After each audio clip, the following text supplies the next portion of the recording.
Forget frequently asked questions. Common sense, common knowledge, or Google. How about advice from a real genius? 95% of people in any profession are good enough to be qualified and licensed. 5% go above and beyond. They become very good at what they do, but only 0.1% are real geniuses. Richard Jacobs has made it his life's mission to find them for you. He hunts down and interviews geniuses in every field: sleep science, cancer, stem cells, ketogenic diets, and more. Here come the geniuses. This is the Finding Genius Podcast with Richard Jacobs.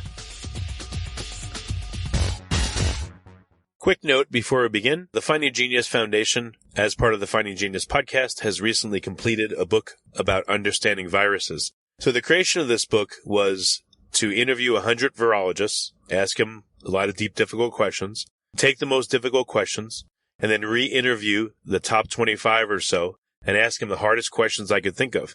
And we compiled that all into a book. So you'll see question and 4 or 5 experts' answers. Question, 4 or 5 experts' answers. There's about 30 questions in the book. I think it's a great read for the layperson and for the researcher. It talks about a lot of speculation in the world of viruses, such as are they alive or not, and why is it important? Why do viruses go latent or hidden or ineffective or sit in a person or an animal or another creature for weeks, months, years, and then suddenly become virulent and affect that person? So there's a lot of really provocative questions in the book. It's now on Amazon. So if you go to Amazon and type in Finding Genius, you'll see the book on viruses. It's also on Kindle.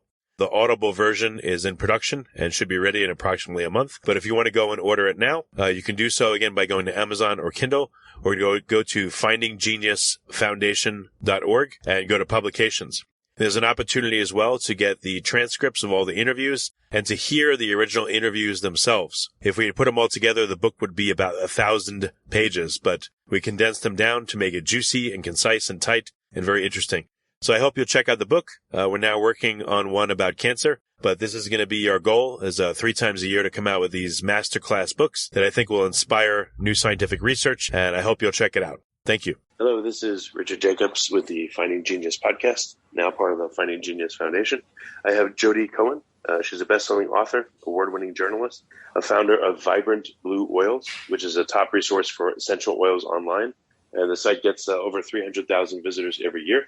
She also has a best-selling book called Healing with Essential Oils, which kind of incorporates her literally decades of learning and scientific research about essential oils and how they can help support your body and brain. So, Jodi, thanks for coming. Thank you. And yesterday, a new book got released, Essential Oils to Boost the Brain and Heal the Body. Awesome. Okay. Literally just yesterday. Nice.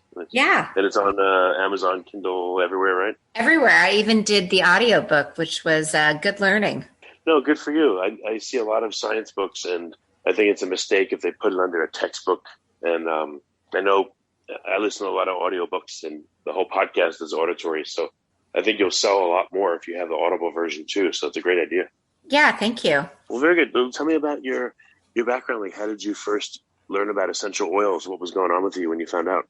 Yeah, I think that necessity is always the mother of invention. I first got into nutrition through my second child. My first one was easy. I just assumed I was a good mom. Had another one 22 months later who was not easy. And none of the parenting techniques I was trying seemed to make a difference. One day, a friend noticed that he kind of Jekyll-Hyded after eating something and suggested I take him to a nutritionist. The nutritionist suggested we remove certain foods, corn, soy, and dairy. And the next day I had a different child. And it was so dramatic that my mind was a little blown, and I decided I had to learn more. Wound up going back and getting a nutrition degree, kind of leaving the marketing world and helping a lot of other, parents and families with kids and just trying to help them clean up their diet. And then my life hit a rock bottom. My then husband had been severely depressed to the point where it became clear he might die on my watch. And so friends held an intervention and we moved him to a residential treatment facility. And the moment I knew he was safe and it wasn't my job to keep him alive, I kind of was like, I completely ran out of steam. I could barely get out of bed. My kids were 5 and 7. I would wake up with them, make them breakfast, pack their lunch, take them to school, come home, crawl back into bed and set the alarm for pickup. And after, a couple of weeks of this being the routine, and, I had a full-time job that wasn't going over so well, and nothing that I was trying seemed to help. But fortunately, I was kind of very much that type A personality when I had energy, and I had helped a friend put on an event before life kind of fell apart. And she gave me a big box of essential oils as a thank you gift. And when she was dropping them off, she said something that I found intriguing. She observed that because I was so high stress, and the stress hormone is cortisol, and cortisol causes systemic inflammation. And when your gut's inflamed, it's really hard to assimilate remedies through the gut, that maybe topical application through the skin or inhalation through the nose would be a better way to kind of shift my energy. And that really landed. And so I had very little energy, but in working with these wiggly kids, I had learned this technique called muscle testing. And I call it like the 80-20 rule. It allows you to very quickly zone in on if anything will be helpful, so that you can either move on or drill down further and find the helpful remedy. And so I muscle tested the box of essential oils with the intention of supporting my adrenal glands, and got a super strong yes. So then I drilled down, and normally I get one remedy, but I kept getting the same 5, which confused me until it occurred to me, oh, wait, they're liquid. I can combine them. One question, you said muscle testing. I know a guy that will essentially, he'll ask you to hold, I don't know, a bottle of supplements in one hand, and the other hand, he'll squeeze the area in between your thumb and your first finger. And that's depending one way. on how tense that area. Yeah, it's weird. Depending on how tense it is, he'll say yes or no. So is that what you did? There are a number of ways you can do it. You can also have them kind of hold their arm level and try to press down. Some people use pendulums. Some people have devices that they kind of wear around their waist, and it looks like they're doing a circular motion on it. When I muscle test for myself, I make it really simple. Forward means yes, backwards means no. I used to do this walking through supermarkets. Coffee is my favorite thing, but sometimes it's terrible for me. Dairy as well. So I just test things throughout life. So that I simplified it. But yeah, there are a number of ways you can do it. But what you're really asking, there's this idea that we're kind of a blueprint, and that there's a blueprint around the body. And sometimes, like any blueprint or line, a freeway can have congestion and traffic, a marble ramp can have a kink. You're really trying to figure out, how do I put the system back in balance so that it functions optimally? So that's what you're honing in on. Where is the big interference, and what is it that's going to alleviate that interference? Oh, wow. Well, that's cool. It's the first time I've heard of it outside of him. So, yeah. Huh. Yeah. Where did you learn to do that? There's an organization here in Seattle called ART, Autonomic Response Testing.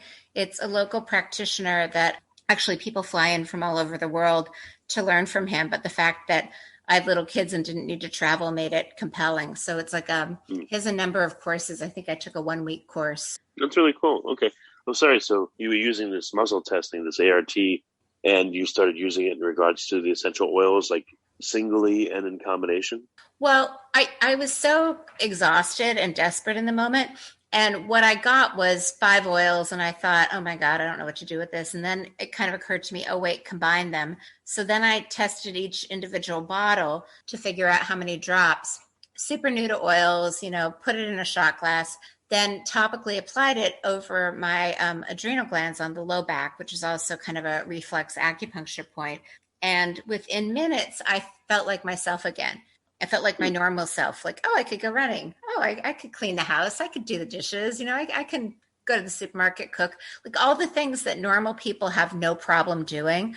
When I hit rock bottom, like climbing up a flight of stairs feels like too much. Answering the phone feels like too much. Like every single thing is overwhelming. It's like I have zero resilience for anything. So in applying this, I was like, oh, I feel like me, and it was kind of this dramatic win. And yeah, then, that's amazing. Yeah, thank you. It took me a while to kind of fully get back to me, but when I did, I was really intrigued, like, why would that work? How did that work? So I started researching, what oils are, how they work in the body, how they're able to cross the blood-brain barrier and kind of work in the brain. And I realized that it made complete sense why they worked, and the oils that I selected made complete sense. But I was very surprised. A lot of my friends were asking what I did, and I was kind of giving them little samples, and they liked it. And they were saying, you should do something with this. And I thought, oh gosh, it's so simple. Someone must be doing this already. Before we continue, I've been personally funding the Finding Genius podcast for 4.5 years now, which has led to 2,700 plus interviews of clinicians, researchers, scientists, CEOs, and other amazing people who are working to advance science and improve our lives and our world. Even though this podcast gets 100,000 plus downloads a month, we need your help to reach hundreds of thousands more worldwide. Please visit findinggeniuspodcast.com and click on Support Us. We have 3 levels of membership from $10 to $49 a month, including perks such as the ability to see ahead in our interview calendar and ask questions of upcoming guests, transcripts of podcasts you're interested in, the ability to request specific topics or guests, and more. Visit findinggeniuspodcast.com and click Support Us today. Now back to the show. So I went online kind of looking for someone that was already doing this. And not only did I not see anyone kind of looking at it the way I did, but a lot of the information out there made it really, really complicated. Like, I was almost grateful that my mental bandwidth was so little, because if I had started with researching, I would have felt completely unqualified and I never would have even tried it. So, yeah, no, that makes sense. So, okay. So you tried these oils on you and they really had dramatic effects. What did you do then? Did you look for books in them or practitioners, or where did you go from there? I did. Well, it's funny. There happened to be a Nutritional Therapy Association conference like in the next month. And my friend said, it's only $200 to be a vendor. You should try proof of concept. And so I was like, oh, I can do that. Kind of thinking like this might be silly. Like, I wasn't sure that other people would receive it very well, because essential oils are kind of relegated to this weird airy-fairy category. But I think we made like 100 test kits, and there were like 250 people at the conference. We sold out the first night. And once that happened, I realized, oh my goodness, because I kept getting feedback. Like, I've heard about oils. I'd like to use oils. They seem complicated. I like the way you're explaining them.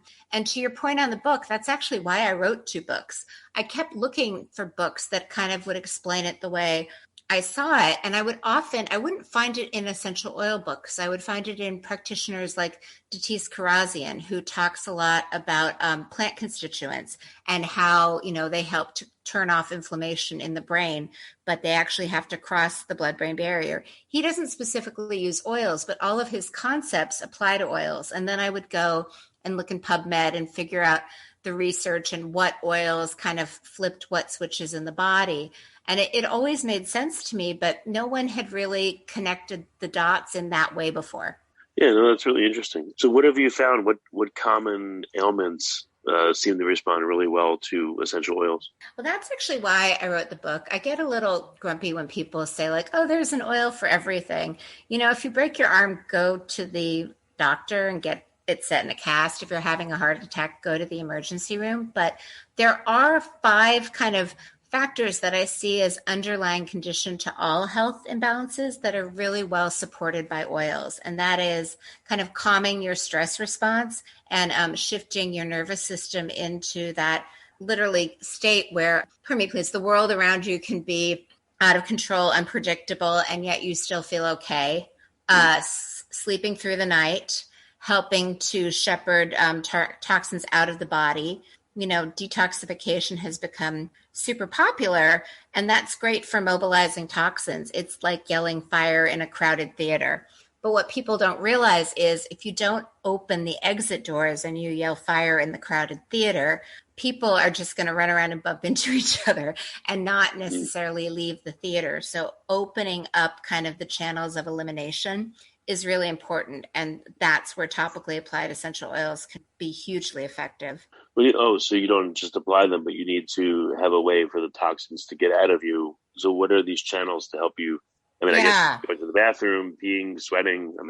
How do you get stuff out of you? Yeah, the pathway of the garbage, metabolic waste or environmental toxins leaving the body is, first of all, the body has to feel safe. to even allow itself to detoxify, because if it feels like it's going to die, anything non-critical to survival shuts down. So that's kind of shifting into the rest and digest branch of your nervous system, known as the parasympathetic nervous system. So that's step one. Step two is the toxins leave the cell and they go into your lymphatic fluid.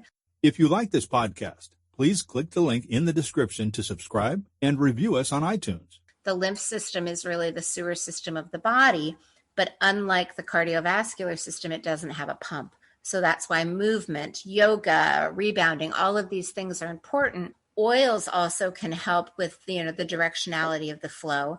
It's then carried into the blood, where it then goes to the liver, the gallbladder, the gut, and then ideally the toilet. But, just like a freeway, where if there's an accident a mile ahead, it might cause backup and congestion. If any of these organs are kind of overwhelmed, congested, if any of the bile ducts are clogged, it pushes things back into the blood. And that's when you either have mild low back pain and frequent urination because it's trying to go out through the kidneys, or you have skin irritation because toxins are being pushed out through the skin. So the lymph is really, it plays a hugely important function, and it's really hard to support. It's not like you can take a pill for your lymph, right? You can do massages, you can do certain exercises, you can use a dry brush, and there are certain oils that you can apply that help both kind of expand, dilate, the drainage area, decongest, and also kind of help with downward movement. So I'm a big fan of, I like to do things the easy way. I'm sure there are harder, more complicated ways to do things. And I've found both for myself and for those that I've worked with, when I make it hard, no one complies. The easier I can make it, the easier it is to get them to do something. So how are your books structured? Is it, do you have this problem? Here's what you do. Do you have that problem? Or is it a general treatment of essential oils? It's organized into the 5 keys of health, the 5 steps. And I've also found that the more you explain kind of what's going on, the more likely people are to comply. Like when I'd work with little kids, say they played baseball and they were having some kind of respiratory issue or sinus issue, and who wants to stick something up their nose? That's yucky. But if you explain to them, like, this is kind of, you need the oxygen to get to your body so that you can run faster and score more, home runs. Then suddenly they're like, oh, I want to score more home runs. I'm going to do that.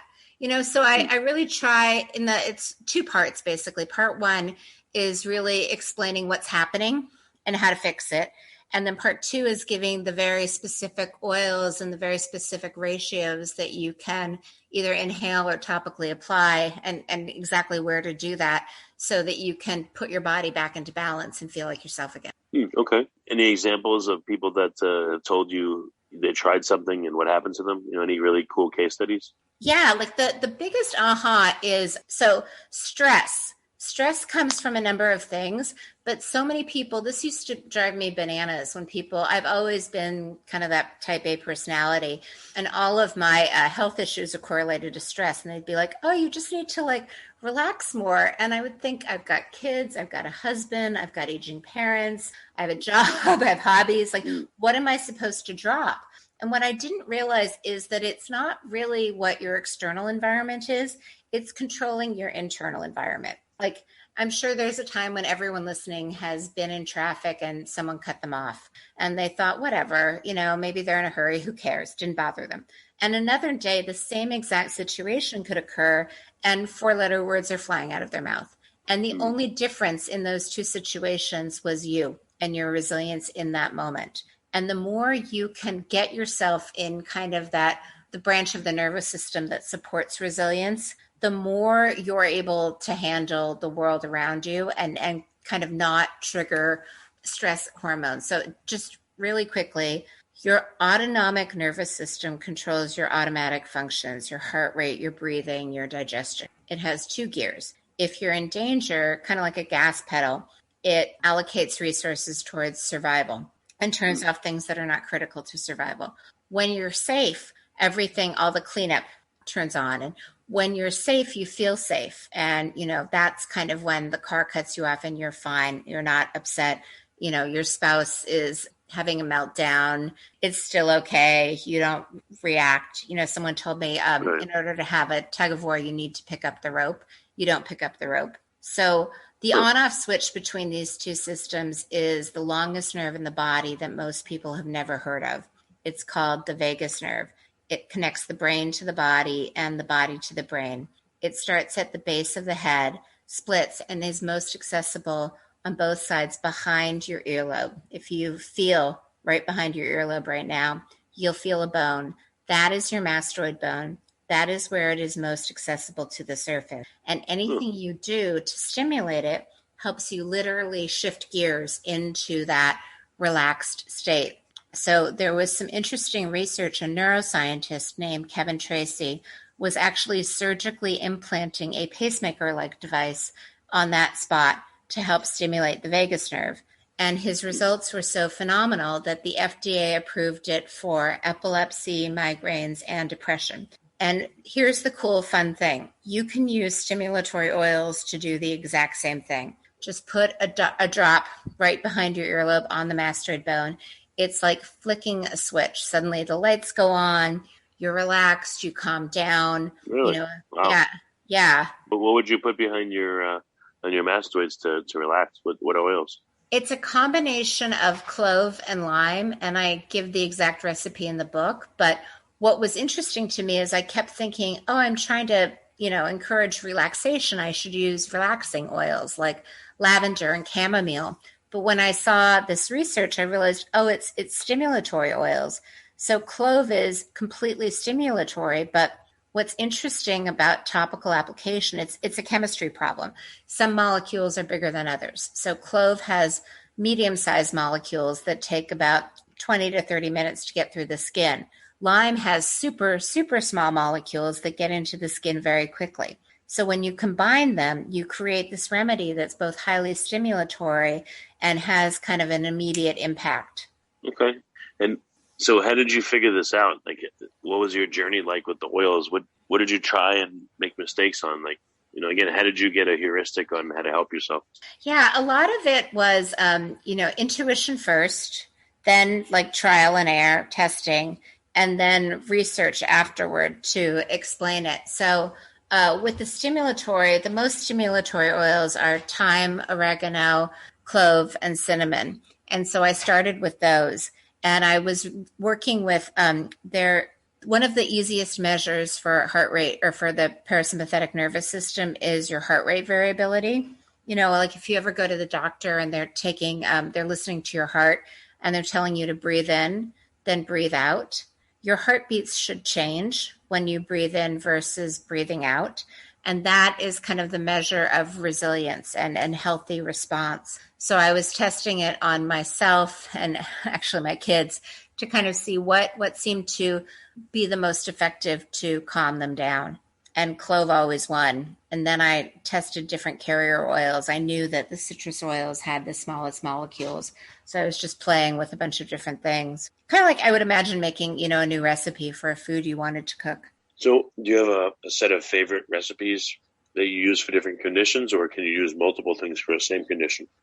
I find that helping the body get into the parasympathetic branch of the nervous system is critical for everything. It's foundational.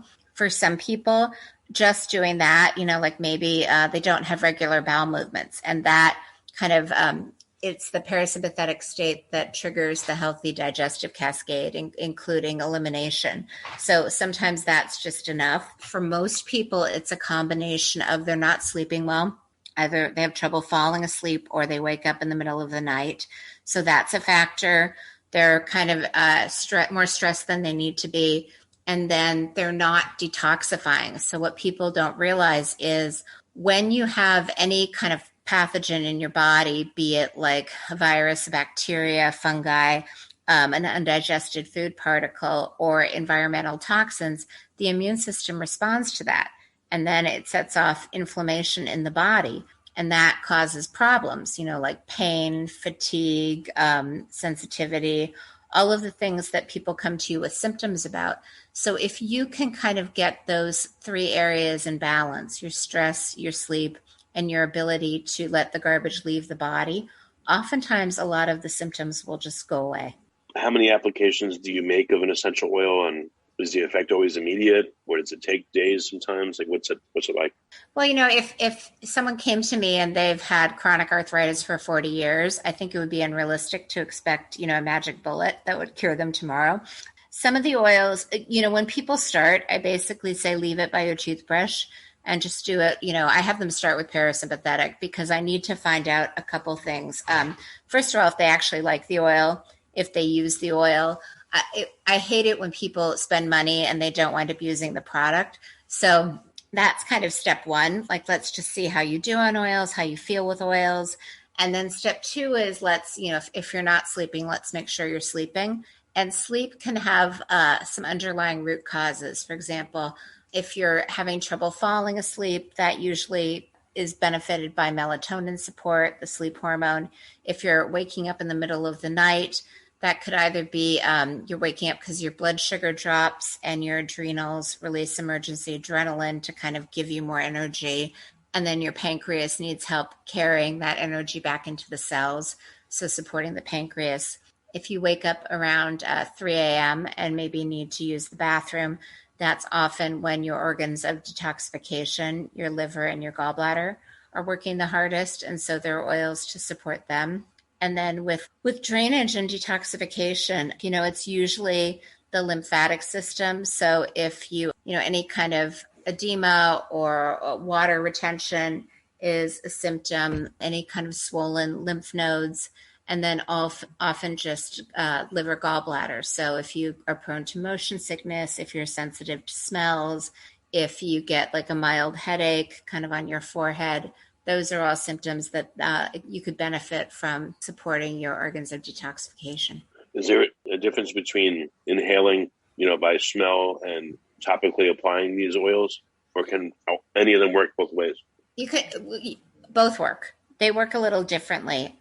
Inhaling is great because it goes straight through the blood-brain barrier into the brain, and your body can kind of recognize the signal that way. Topical application can stimulate a reflex point, which can have a full body kind of response. I personally, for like balancing organ systems, like to apply them on the reflex points on the body. And then for anything related to the brain, I think inhalation is a preferred strategy. Yeah, I just didn't know if some only work one way or another. That's why I asked. Oh, yeah. No. I mean, you can do it a lot of ways. You can't do it wrong. Let's put it that way. It's kind of like, if you're trying to travel from point A to point B and you look on maps, they'll give you the route that takes 10 minutes and the route that takes 20 minutes, and you can just pick. You're still going to get there. It's just kind of what scenery do you want to see along the way? What's your preferred method? Do you ever put the essential oils on food and just eat them? Or would it be blah? I know that Eric likes to cook with peppermint and things like that. I mean, it's kind of like some people like to drink them. I don't think it's the most effective, but if someone's been doing that forever and they love it, it's like when clients come to see me, coffee's not always great for everyone, but I never take anyone's coffee away. What's undone in your understanding of essential oils? Like, what mysteries are there still that you're trying to figure out? The one thing that's really fascinating to me, a lot of the practitioners that work on gut health, like Terry Walls and Dr. Tatis Karazian, they're really focused on flavonoids and that chemical constituent that I know is really powerful in essential oils, but it's unclear to me what the mechanism is, if it's actually kind of the physical mechanism of it's clearing the cell receptors, if it's more of an energetic signal. I'm not entirely sure. I know it works, but I don't totally understand why it works. I know you can't, promise cures or very much, but for any serious conditions, chronic fatigue or cancer or just real serious stuff that's plaguing people, have you seen essential oils help or appear to help? I have no personal or professional experience with cancer. I do have autoimmunity. I have Hashimoto's, and I have absolutely noticed that when I'm able to kind of calm my nervous system, I don't have any symptoms. My numbers, if I go get a blood draw, are still not ideal, but my hands and feet don't feel cold. I don't feel fatigue during the day. I seem to heal pretty quickly if I pull a muscle or hurt myself. So yeah, I think that the more you can get your body working with you instead of against you, the easier it is to feel better. So when you first start, do you have just, is there a base set of, 6 to 10 or 12 oils, and then you learn how to mix them? Or, how do you literally get started in it? Here's what I really think. People are either do-it-yourselfers or they're like, I prefer to have it done for me. Most of the people that are working with companies that have them buy individual oils, they teach them how to do that. I give you really specific ratios. The one that I always encourage people to start with is the blend that I call Parasympathetic, which is clove and lime. And I give the exact ratios in my book, Essential Oils to Boost the Brain and Heal the Body. We also have a done for you version of it. So it's a little bit like choose your own adventure. If you are someone who's been making the sourdough bread during COVID and you make your own butter and your own jam and you like to do things yourself, you can totally purchase, all of the individual oils and use the exact ratios and start there. If you want to try it and don't necessarily want to make it yourself, I have a done for you solution. Yeah, no, that's cool. Because people might think, how do I mix this stuff? And, stuff spills. They don't know if they have the right ratio, cleaning it up. So it seems like a nice premix would be great. That's what I found. A lot of the people that find me, there's this sense of like this fear of doing it wrong. Like, oh, I wasted time, money, energy on this. I don't want to do it wrong. So I really do try to handhold with here's the exact amount. Here's the exact application spot. Even, it's funny, the whole telephone game, like you're saying apples and somehow people hear oranges. I have gotten to the point where I make extensive diagrams.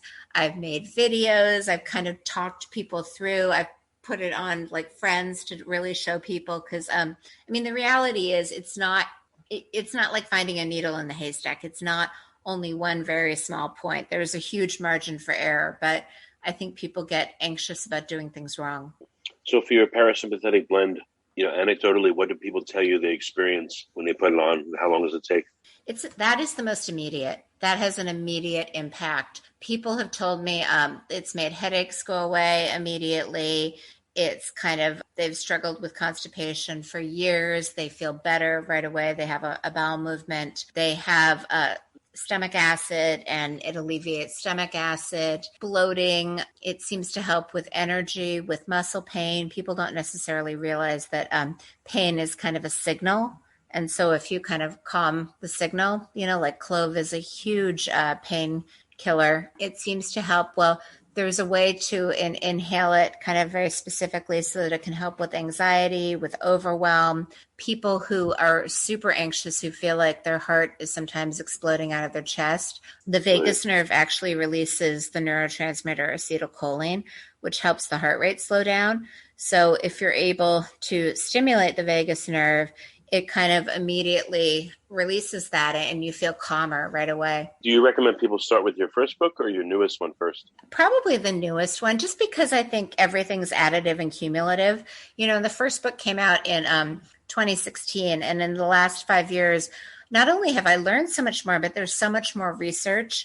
And this one, I really tried to kind of cover all the bases, like including the clinical feedback, that I've learned from practicing, but then also the research studies, because I think there is some, I really do welcome kind of critical thinking.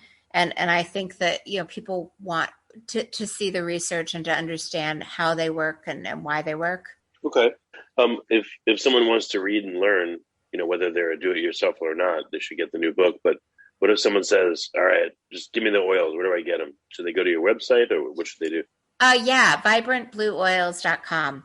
Yeah. And okay. we do and they have, can order your pre-blinded. Yes. Yeah. Oils, right? And we have a ton of information there too. I write a weekly blog. It's just a little bit more, you write a blog on one topic one week and another topic another week. The book really goes into greater detail and organizes it in a really clean way. Okay. I'll check that out too. Yeah. Any other advice or hints for people that are suffering from various conditions? Or, these are really the two paths, book or website?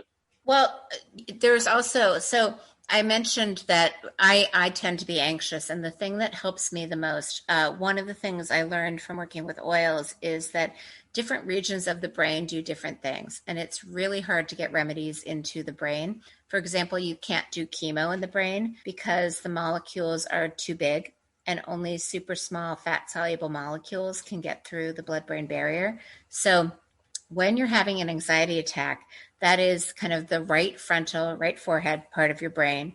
The right hemisphere is known as the rumerator, that's overactive. So the easiest way to calm that down is to stimulate the left forehead. And the easiest way to do that is to smell anything. It could be any oil you already own. It could be oils live in the peel of citrus fruits, so you could peel a tangerine and smell it through the left nostril. But when you do that, you're stimulating your left frontal lobe. You're balancing the two hemispheres, and that feeling of overwhelming anxiety dissipates rather immediately. Interesting. No, this is really cool. Do you see it for you? Has it been 100% solution, or has it been only a partial solution? It's kind of unbelievable. I mean, not to overshare, but I used to have panic attacks in supermarket checkout lines, like especially when they were really long and taking too long. And there were a couple of times when when you start to kind of feel overwhelmed and claustrophobic, I would abandon my cart, which was so frustrating because it would take you a while to find out the things you wanted, and probably so rude for the poor supermarket employees. So anyway, I started bringing an oil with me every time I went to the supermarket, and it worked 100% of the time. But not only that, we know that stresses are additive and cumulative. I think that solutions are additive and cumulative. Since I started using that strategy, I have not had any anxiety attacks. And on the whole, my anxiety has lessened several decibels. Yeah, no, that's amazing. Well, very good. Jodi, thanks for coming on the podcast and sharing all this. And again, people can go to vibrantblueoils.com, right? Yeah, or they can go to boostthebrainbook.com and grab the book. Okay, well, very good. Jodi, again, thank you for coming. This is really, really cool stuff. I appreciate it. Thank you so much for having me. If you like this podcast, please click the link in the description to subscribe and review us on iTunes. You've been listening to the Finding Genius podcast with Richard Jacobs. If you like what you hear, be sure to review and subscribe to the Finding Genius podcast on iTunes or wherever you listen to podcasts. And want to be smarter than everybody else? Become a premium member at findinggeniuspodcast.com. This podcast is for information only. No advice of any kind is being given.